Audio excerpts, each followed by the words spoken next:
ओम नमः शिवाय। अब 33वां अध्याय हम सुनेंगे।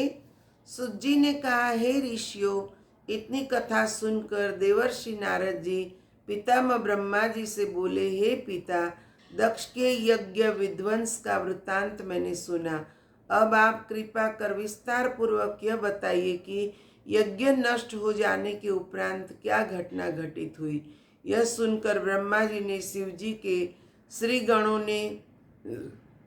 के श्री चरणों का ध्यान धरने के उपरांत उत्तर दिया, हे नारद, जब शिव जी के गणों ने यज्ञ में उपस्थित लोगों की इस प्रकार दुर्गति की तथा उन्हें लज्जित किया, उस समय भी सभी सभासद उस स्थान पर आकर जहाँ मैं तथा विष्णु जी बैठे हुए थे रुदन करने लगे तथा विस्तार पूर्वक सब वृत्तांत बताने लगे।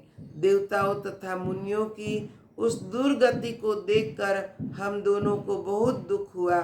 उसी समय जब सब लोगों ने त्राहिमाम त्राहिमाम की पुकार की, तब मैंने उन्हें समझाते हुए कहा, हे देवताओं तथा ऋषियों, तुमने शिव जी को क्रुद्ध किया है और अन्य देवताओं के समान ही उन्हें जानकर भारी अपराध किया है।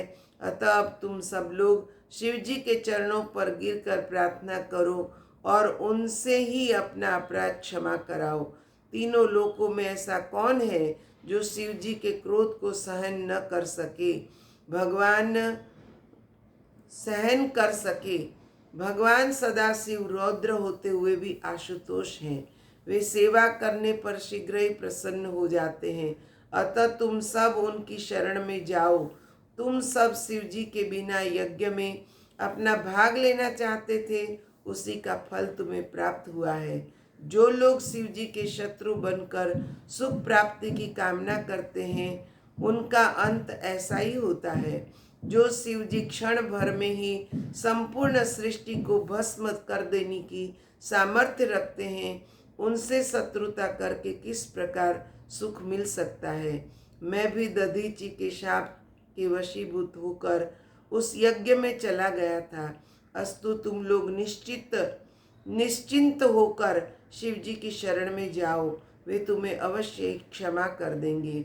एक बात यह भी तुम्हें समझ लेनी चाहिए कि यदि शिव जी इस यज्ञ को नष्ट नहीं करते तो मनुष्य वेद की रीति को त्याग कर नास्तिक हो जाते। अतः उन्होंने जो कुछ किया है वह उचित ही है। इतना कहकर मैं विष्णु जी तथा अन्य देवताओं के साथ कैलाश पर्वत पर जा पहुंचा। हे नारद, उस स्थान की सुंदरता का वर्णन किस प्रकार किया जाए।